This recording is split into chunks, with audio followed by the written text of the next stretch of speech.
अस्सलामुअलैकुम वरहमतुल्लाहि वबरकातुहू। Dear students, welcome back आपके अपने चैनल पीएस लर्निंग हब में। तो आज हमने फर्स्ट ईयर केमिस्ट्री का चैप्टर नंबर 10 इलेक्ट्रोकेमिस्ट्री जो है वो स्टार्ट किया हुआ है। तो उसका जो टॉपिक करना है डिस्कस वो है हमारे पास फ्राडेज फर्स्ट लॉ ऑफ इलेक्ट्रोलाइसिस। फ्राडेज हमारे पास एक साइंसदान थे, फ्राडेज थे जो हमारे पास, वो एक साइंसदान थे। उन्होंने एक लॉ दिया जिसे हम फर्स्ट लॉ इलेक्ट्रोलाइसिस कहते हैं, क्योंकि उन्होंने इलेक्ट्रोलाइसिस पर एक और लॉ भी दिया था, इसीलिए हम इस लॉ को फर्स्ट लॉ ऑफ इलेक्ट्रोलाइसिस कहते हैं। इलेक्ट्रोलाइसिस में हम इलेक्ट्रिसिटी यूज करते हैं। इलेक्ट्रोलाइसिस में हम क्या यूज करते हैं? इलेक्ट्रिसिटी यूज करते हैं। बहुत से कंपाउंड्स को ब्रेक कर रहा होता है। इलेक्ट्रोलाइसिस मतलब ही इसका लाइसिस मीन ब्रेक डाउन करना, ठीक है। लाइसिस का मीनिंग ही हमारे पास जो आता है वो है टू ब्रेक, या किसी भी चीज को कभी भी हम इसके कंपोनेंट में डिवाइड कर देते हैं तो उसको हम क्या कहते हैं? लाइसिस कहते हैं। लाइसिस किसे कहते हैं? कि हम किसी भी चीज को या उसके कंपोनेंट्स को डिवाइड कर देते हैं तो उसको हम क्या कहते हैं? लाइसिस। यहाँ पर लाइसिस की बात की जा रही है। तो माइकल फ्राडे ने जो लॉ दिया था 1833 में, किस सन में? 1833 में उसने ये लॉ दिया था कि क्वांटिटी यानी किसी इलेक्ट्रोड के ऊपर किसी भी मतलब कोई भी केमिकल की जो इलेक्ट्रोड के ऊपर आ रही है या जमा हो रही है अमाउंट, ठीक है, या जो अमाउंट कलेक्ट हो रही है उसको उसने एक फॉर्मूले की मदद से रिप्रेजेंट किया था। तो पहले हम एक फिगर की मदद से फ्राडेज लॉ को देखते हैं। यहाँ पे इस फिगर में देखें तो यहाँ पर एक बैटरी अटैच की जा रही है, ठीक है। यहाँ पर क्या की जा रही है? एक बैटरी अटैच की हुई है। उसका पॉजिटिव टर्मिनल है और उसका नेगेटिव टर्मिनल भी है, यानी उसके पास क्या है? दो टर्मिनल हैं। एक पॉजिटिव टर्मिनल है उसके पास और एक नेगेटिव है। नेगेटिव टर्मिनल और पॉजिटिव टर्मिनल इसके पास दो टर्मिनल्स हैं, ठीक है। और ये वाटर के थ्रू हमने यहाँ पर जो है ना इसे इलेक्ट्रोड के साथ जोड़ा हुआ है। ये जो हमारे पास है ये वाटर के थ्रू हमने इसको इलेक्ट्रोड के साथ जोड़ा हुआ है, ठीक है। इलेक्ट्रोड हमारे पास जो है मेटल के हैं, ये बने हुए हो सकते हैं, या जो हार्ड होते हैं हमारे पास आयरन वगैरह के, या कॉपर की जो कॉइन होती है आप देखते हैं उसकी बनी हो सकती हैं। तो यहाँ पर हमारे पास प्लाटीनियम भी एक मेटल होती है, यानी हार्ड होती है। उसे हमने एक कैथोड और एक एनोड के जरिए बना दिया। एक प्लेट हमारे पास कैथोड की है और एक हमारे पास एनोड की है, ठीक है। तो यहाँ पर एक कैथोड और एक एनोड की है। इसको हम कैथोड और एनोड क्यों कह रहे हैं जी? कैथोड रॉड जो होते हैं वो बैटरी के नेगेटिव टर्मिनल के साथ हैं और जो अटैच होंगे इसकी तरफ इलेक्ट्रॉन आ रहे हैं, यानी कि इलेक्ट्रॉन की इसके ऊपर ज्यादती होती है, इसलिए हम इसको कैथोड कह रहे हैं। और इस तरह से हमारे पास जो है ना एनोड होते हैं उसके पास इलेक्ट्रॉन अवे हो रहे होते हैं, उसके ऊपर इलेक्ट्रॉन की कमी हो रही होती है। लेकिन जो चीज न्यूट्रल होती है उसमें हम कहते हैं कि इलेक्ट्रॉन बराबर है प्रोटॉन के, लेकिन न्यूट्रल चीज ये दोनों बराबर होते हैं। तो जो सोडियम क्लोराइड हमने वाटर के अंदर डाला था, यहाँ पे हमारे पास वाटर के अंदर हमने सोडियम क्लोराइड को डाला हुआ है। यहाँ पे हमने वाटर के अंदर क्या ऐड किया हुआ है? सोडियम क्लोराइड को, ठीक है।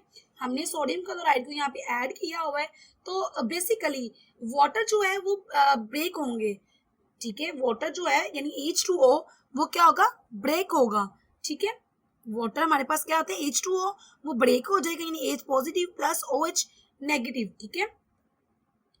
तो इस तरीके से इनकी लाइसिस का मतलब हमने किया। क्या कहा है यहाँ पर कि जो हमारे पास लाइसिस और इलेक्ट्रोलाइसिस के जरिए हमने कहा कि किस तरीके से ये पॉजिटिव ब्रेक होंगे, ये हमारे पास वाटर अपने कॉन्स्टिट्यूट के अंदर पॉजिटिव या नेगेटिव स्पीशीज बन जाएंगी।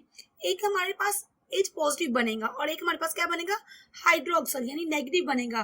तो जो OH नेगेटिव इधर ही रहेगा, OH नेगेटिव जो होता है वो इधर ही रहेगा, ठीक है। और जो H पॉजिटिव बनेगा वो जो होगा हमारे पास, मतलब वो पॉजिटिव की तरफ अट्रैक्ट हो सकता है। OH नेगेटिव है तो वो किसकी तरफ अट्रैक्ट हो सकता है? पॉजिटिव की तरफ अट्रैक्ट हो सकता है, ठीक है। इसलिए वो इधर रहेगा। और इस तरह आयोनिक कंपाउंड हमारे पास कौन सा है? Sodium chloride. तो सोडियम क्लोराइड को ब्रेक करने से हमारे पास सोडियम Na पॉजिटिव और क्लोराइड Cl नेगेटिव आयंस बनते हैं। तो हम कह रहे हैं कि जो हाइड्रोक्सल से ज्यादा स्पीड एनोड की तरफ जाने की है, ठीक है, और जो क्लोराइड हमारे पास क्लोराइड है, क्लोराइड जल्दी से चला जाएगा किधर, टू क्लोराइड के जो यहाँ से जो क्लोराइड है Cl2, यहाँ से ये 2 इलेक्ट्रॉन्स को भेज रहा है, तो जो 2 इलेक्ट्रॉन्स होंगे वो जल्दी से इधर आएंगे, तो जो हमारे पास यहाँ पे जो एटम होगा वो क्या करेगा, वो उनको जल्दी से क्या करेगा, अट्रैक्ट कर लेगा, ठीक है।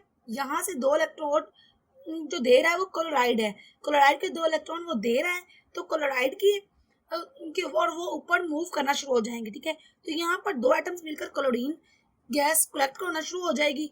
बेसिकली यही बताते हैं फ्राडे की इलेक्ट्रोड के ऊपर जितनी केमिकल की अमाउंट आ रही होती है ना, जितनी भी उसकी वेट में मिकदार होती है ना, उसको उसने एक फॉर्मूले से रिप्रेजेंट किया है। तो यहाँ पर दूसरी तरफ सोडियम आयन पॉजिटिव है, इस तरह हमारे पास H पॉजिटिव आयन भी है। तो इन दोनों में से जो H पॉजिटिव की जानी स्पीड ज्यादा होती है, ठीक है। तो H जो होंगे वो 2 इलेक्ट्रॉन जो आ रहे थे उनको जल्दी से क्या करेगा, एक्सेप्ट कर लेगा। H पॉजिटिव जो होता है वो जो क्लोराइड के यहाँ से 2 इलेक्ट्रॉन्स आ रहे होते हैं वो इनको जल्दी से क्या कर लेते हैं, एक्सेप्ट करता है, और वो 2 एटम H2 गैस में कन्वर्ट हो जाएंगे, ठीक है। तो यहाँ पर जितनी हाइड्रोजन गैस बन रही है और यहाँ पर एनोड पर जितनी क्लोरीन गैस बन रही है, इसके फॉर्मूले से रिप्रेजेंट किया था, ठीक है, इसको एक फॉर्मूले से रिप्रेजेंट किया था। तो यहाँ पर हमारे पास जो फॉर्मूला है वो ये है कि W प्रोपोर्शनल किसके होता है, जो W होता है वो डायरेक्टली प्रोपोर्शनल किसके होता है, A इंटू टी। W हमारे पास क्या होता है, वेट होता है, और इसको हम kg यूनिट में रिप्रेजेंट करते हैं। जैसे हम घरों में कह रहे हैं कि हम यूज करते हैं, ठीक है, क्या कि हमारे पास आटा हो गया या चीनी होगी, तो हम कहते हैं कि हमें 5 kg लेनी है या 6 kg की लेनी है। इस तरह हमने वेट को रिप्रेजेंट करना होता है, और आपको नजर आ रहा है कि ये क्या है, डायरेक्टली प्रोपोर्शनल है। ये जो प्रोपोर्शनैलिटी का साइन होता है, तो इसका मतलब होता है कि W जो चीज लिखी हुई है और जो उसके बराबर में है जो चीज लिखी हुई है, ये दोनों एक दूसरे के क्या है, डायरेक्ट रिलेशन में, यानी कि W भरने से जो दोनों चीजें आगे हैं, यानी टाइम में हमारे पास अम्पेयर है, तो इनको भी हम क्या कर देंगे, इनको भी बढ़ा दिया जाएगा, ठीक है। तो इस तरीके से तो हमारे पास वेट जो किसी केमिकल का उसके ऊपर स्टोर्ड हो रहा होता है, ठीक है। तो हमारे पास किसी केमिकल का जो वेट होता है उसके ऊपर क्या होता है, स्टोर्ड होता है, तो हमारे पास इसी तरीके से जमा हो रही थी या अमाउंट बढ़ जाती है। अब ये जो हमारे पास करंट अम्पेयर है, ये जो जिसको हम ए से रिप्रेजेंट कर रहे हैं, तो यहाँ पर हमारे पास क्या है, टी, जिसका मतलब है टाइम। तो बैटरी को इसके साथ हम क्या कर देते हैं, कनेक्ट किया होता है। इसको टेम्परेचर को यूजुअली सेकंड में हम जाहिर करते हैं, ठीक है। टाइम को यहाँ पर जो टाइम होता है इसको हम यूजुअली किससे रिप्रेजेंट करते हैं, सेकंड से रिप्रेजेंट करते हैं।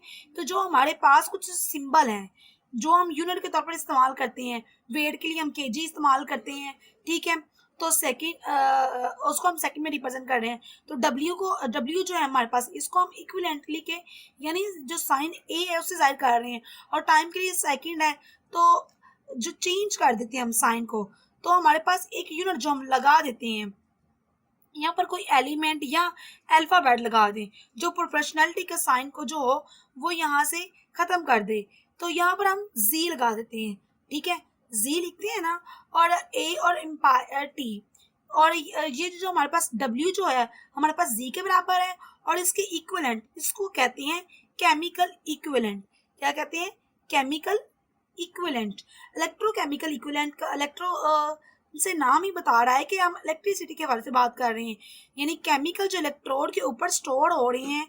इक्विवेलेंट क्यों कहते हैं, जब कोई केमिकल इलेक्ट्रोड के ऊपर स्टोर हो रहे होते हैं तो उनके पास क्या होता है, हम एक चीज कांस्टेंट ले लेते हैं, यानी वो 1 एम्पायर है, और टाइम को हम कांस्टेंट लेते हैं, यानी टाइम को हम 1 सेकंड ले लेते हैं, और फिर जो Z है वो जो Z के यूनिट होते हैं उनको जो हम मेजर कर देते हैं, तो kg और टाइम और एम्पेयर इन दोनों को मल्टीप्लाई करके हम क्वांटिटी लिख सकते हैं जिसको हम कहते हैं कॉलम चार्ज, ठीक है। इन दोनों का मल्टीप्लाई करके क्या लिख सकते हैं, एक क्वांटिटी लिख सकते हैं जिसको हम कहते हैं कॉलम चार्ज। इसी तरह केजी जो हमारे पास है उसका हमने यूनिट लिख लिया, इसके ऊपर कितनी अमाउंट यानी मिकदार है केजी की ये स्टोर हो रही है, इसको हम केजी में मेजर करते हैं, ठीक है। ये मिकदार जो हमारे पास फ्राडे ने दी, यानी फर्स्ट लॉ ऑफ इलेक्ट्रोलाइसिस में मैंने ये बताया है कि करंट ये जो फ्राडेज है वो इसमें ये बता रहा है कि किस तरीके से आपने बताया कि करंट को गुजारने से जो हमारे पास केमिकल इलेक्ट्रोड के ऊपर स्टोर्ड होंगे वो इस तरह के फॉर्मूले से होंगे, ठीक है, ठीक है, यानी किलोग्राम ओवर कॉलम, जिसके अंदर हमने हमारे जो इक्विवेलेंट होते हैं वो भी आ जाते हैं, और उसका यूनिट क्या है हमारे पास, G unit is equal to KG over column. तो ये था हमारे पास फर्स्ट लॉ ऑफ थर्मोडायनेमिक्स, जिसको माइकल फ्राडे ने डिस्कवर किया था 1833 में। और इलेक्ट्रोलाइसिस का मतलब ही ये था कि इलेक्ट्रिसिटी के जरिए चीज़ों की, यानी किसी चीज़ की क्वांटिटी की ब्रेक डाउन करना, और इसको एक फॉर्मूले की मदद से रिप्रेजेंट किया गया है, जो इसका फॉर्मूला है यानी weight proportionality ampere into time. Okay, तो मिलते हैं नेक्स्ट टॉपिक के साथ इंशाल्लाह। अल्लाह हाफिज़।